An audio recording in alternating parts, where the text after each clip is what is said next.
So Duffy has separation anxiety, and one of the best things that you can do with the dog that has separation anxiety is teach them how to stay.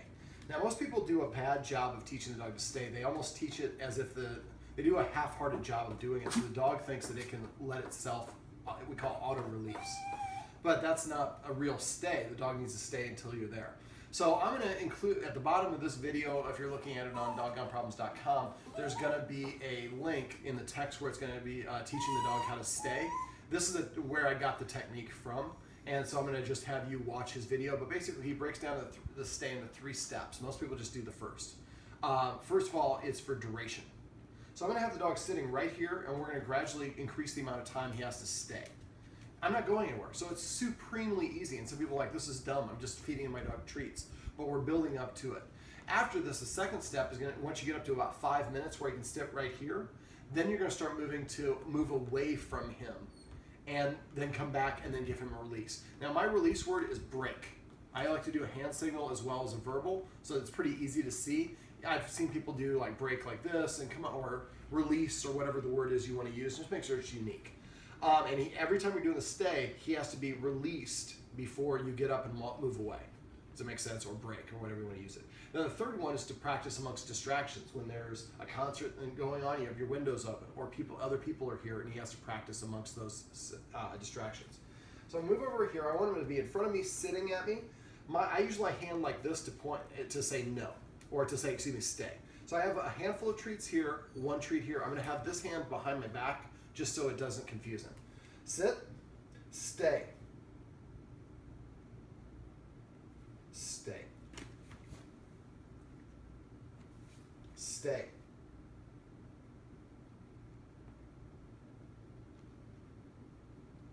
stay, 10 seconds, stay,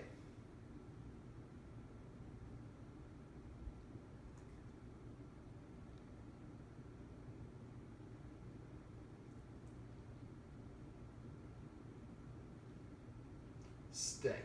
Now I'm increasing the length of time. I usually suggest 5-second increments. I just went from 10 to 20, and he started looking away. It's okay. He doesn't have to maintain staring, because eventually we're going to go out of his line of sight. He just has to stay in a sit. Stay.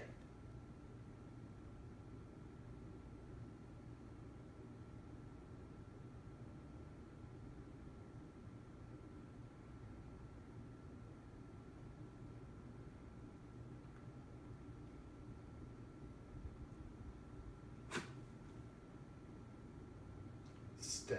So that was 30 seconds or about, and he started to lose a little focus. So if you get to that point where you go from 20 to 30 and it's too much, do 20 to 25. Always back up a step the next iteration and help him keep practicing away at that iteration until he's comfortable. So what I usually do is 5, 10, 20, 30, 40, 50, 60, the first practice round, and then do something else and play a little game, play with him afterwards. And then come back a little bit later on in the day, do it again. This time I might go 15, 30, 45s. Next time it might be 20, 40, 60. And you can go back. I'm just stopping a minute here for brevity, but you would keep on going up. The goal is to have him stay for 5 minutes right here. Once you get to the 5-minute mark, then you can start moving away. When you move away, you move 1 step, come back, and then give him the break. Stay. And when you do this, make sure you're turning your hand back and pulling the treat away like this.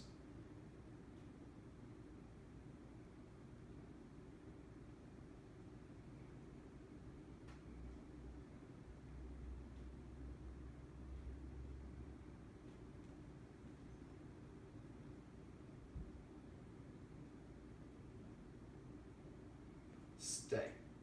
So the second the treat touches his lips, he needs to hear the command word at the exact same time. And not, oh, Duffy, what a good dog. That was a great stay. It's wait and just stay. And that's it.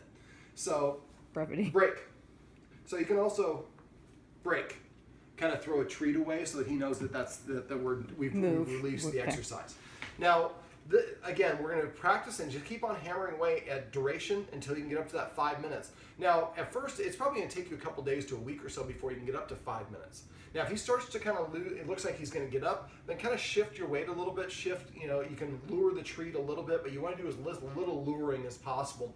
But that's why we do it in short intervals, and each time it gets a little bit longer so he's gradually accustomed to doing it. Once you get to the point where you can do distance or duration, then distance, and you start working on distractions, then you want to start using it. You're sitting watching TV, stay. Get up and go get a glass of water, come back, And if he break. doesn't, Well, then what's your best... that means you're not practicing enough. Okay, So that at means first- go back to... Well, the first couple times you ask him to stay for a real world application, you're just going to get a glass of water. Yeah. Only like 30 seconds. He can already stay for 5 minutes, and he can see you. But then when you go to the bathroom, or you go upstairs to change, Would you try it again, though, if he gets up? Let's just say you got up, get a glass of water. I would when he came back, I would go back to practicing it just Okay. with him right there and not worrying about the moving away. Moving away, But yeah. again, most people they rush this, and Yeah. and the guy in the video in the link below here will talk about it. He's like, most people don't do this right. They don't do it efficiently enough. And this is something where, like, in a dangerous situation, put your dog in a sit stay, and he's not allowed to leave until he gets a break command.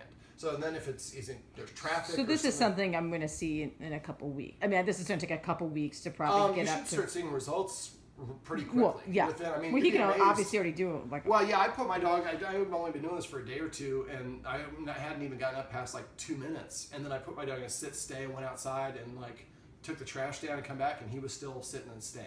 So, and I hadn't even gone to distance at that point. I was just doing the duration. So your dogs will surprise you, but always go at his pace. If you can't, the next step is too much for him. Back up and then repeat the previous step at a half an interval.